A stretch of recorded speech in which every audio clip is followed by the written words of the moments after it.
สบายดีคลิปนี้กะสิมาเล่าเรื่องร้อนๆให้ฟังที่ได้เกริ่นในคลิปไว้แล้วว่าสิมาเล่าให้ฟังเนาะหลังจากที่เจ้าของเดินทางไปส่งอีพอเนาะแล้วก็เดินทางไปฮอดโรงแรมเนาะ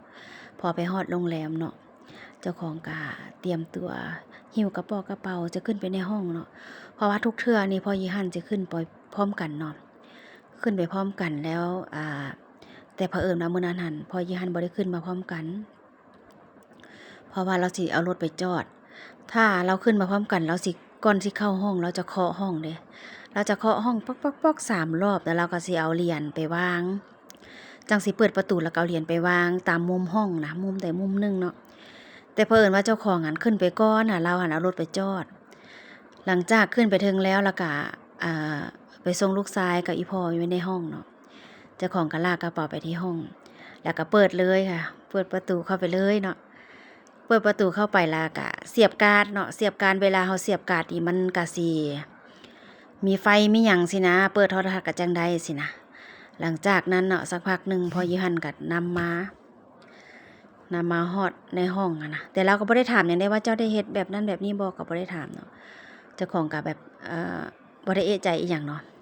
เสียบการ์ดแล้วพอยีหันก็เลยบอกว่าอันค่อยสินอนเด้อสินอนพักผ่อนแล้วเจ้าสิไปสินอนนำบ่ซั่นบ่ค่อยบ่นอนนำเจ้านอนโลดพักผ่อนโลดเจ้าเมื่อยขับรถมาเบิดมื้อเนาะค่อยสิไปหาค่อยเด้อซั่นให้เจ้านอนโลดในห้องเพิ่นว่าสิโอเคซั่นแล้ว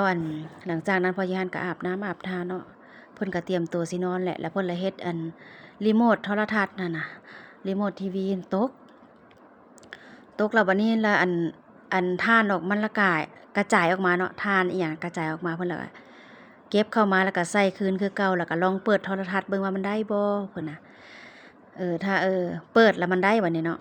ได้ปุ๊บเนี่ยเพิ่นก็วางไว้เนาะปิดแล้วก็วางไว้สินะปิดโทรทัศน์อะไรแล้วก็วางไว้พี่น้องหลังจากนั้นเจ้าของก็ออกไปหาหักแล้วพอปล่อยเพิ่นนอนเพิ่นว่าเพิ่นนอนพอหัวถึงหมอนแล้วเพิ่นก็เสือบๆอยากหลับนิดนึงเราเลยได้ยินเสียงกระทืบเท้าเนาะเป๊ะแปะรอบเตียงเด้แปะแล้วว่ามันเสียงอีหยังซั่นแล้วเสียงหยังน้อซั่นบัดนี้เรามื้นตาขึ้นมาแล้วบ่มีอีหยังค่ะคือเงียบบ่มีอีหยังว่าซั่นลับตาไปอีกแล้วว่าลับตาไปอีกแล้วก็ได้ยินเสียงดังแปะอีกรอบเตียงอยู่จังซั่นแหละแล้วก็เอะใจแล้วว่าน่าสิเจอแล้วอย่างประมาณนี้แล้วเราจมซกจุมปากว่าค่อยมาพักคืนเดียวเด้อซั่นอย่าเฝ้ามากวนเด้อขอให้นอนพักหลับสบายๆเด้อเมื่อยขับรถมาหมดมื้อแล้วว่าสินะขับรถมาหมดมื้อแล้วนะขอให้นอนพักซะนะอย่ามากวนเด้อว่าสิแหละจมซกจมปากไปจังซั่นเนาะจากนั้นเรานอนเราเงียบไปแล้วเรานอนเนาะพอเรานอนแล้วก็บ่มีเสียงหยังแล้วเราก็นอนพอเจ้าของกลับมาประมาณ 4-5 โมงแล้วก็บ่ได้เล่าให้ฟังได้เพราะว่าเราย้านเฮานี่สิย้านเนาะแล้วก็บ่ได้เล่าให้ฟังนะแต่มันผิดสังเกตนิดนึงทุกเทื่อนะเราจะนอนตื่นยากเด้คันเราได้นอนน่ะเราตื่นยาก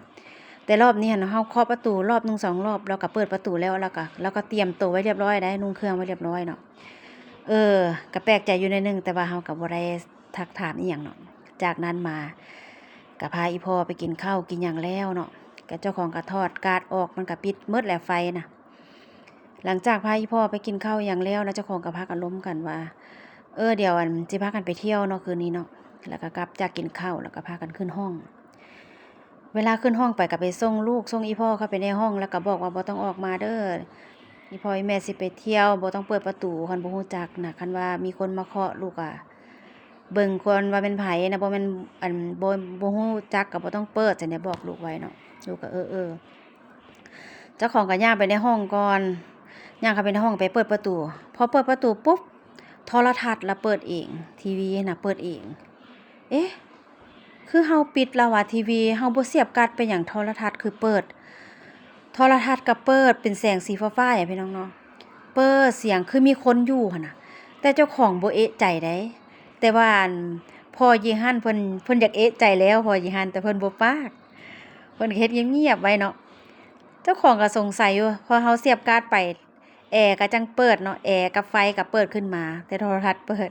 แล้วพอยีหั่นก็เลยย่างไปเอารีโมทน่ะปิดแต่เราก็บ่เว้าหยังเทื่อนะพอหลังจากนั้นเจ้าของก็ไปเที่ยวเนาะอาบน้ำแต่งตัวอีหยังแล้วพากันไปเที่ยว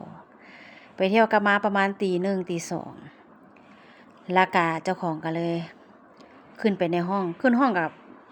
สไตล์เดิมค่ะพี่น้องก็ค่อยกะเปิดประตูเข้าไปโลดพอเปิดประตูเข้าไปปุ๊บอ้าวอันโทรทัศน์เปิดอีกบัดนี้นะเปิดก็เป็นแสงสีฟ้าเนาะก็มีเสียงอันก็เจ้าเว้านั่นแหละเนาะเว้าข่าวเว้าหยังสินะเจ้าของก็บ่เอะใจเด้อ้าวคือเปิด คือบ่ได้เสียบการ์ดจะเอะใจอยู่คือบ่ได้เสียบการ์ดคือว่าเปิดหยังสินะพออีหั่นก็บ่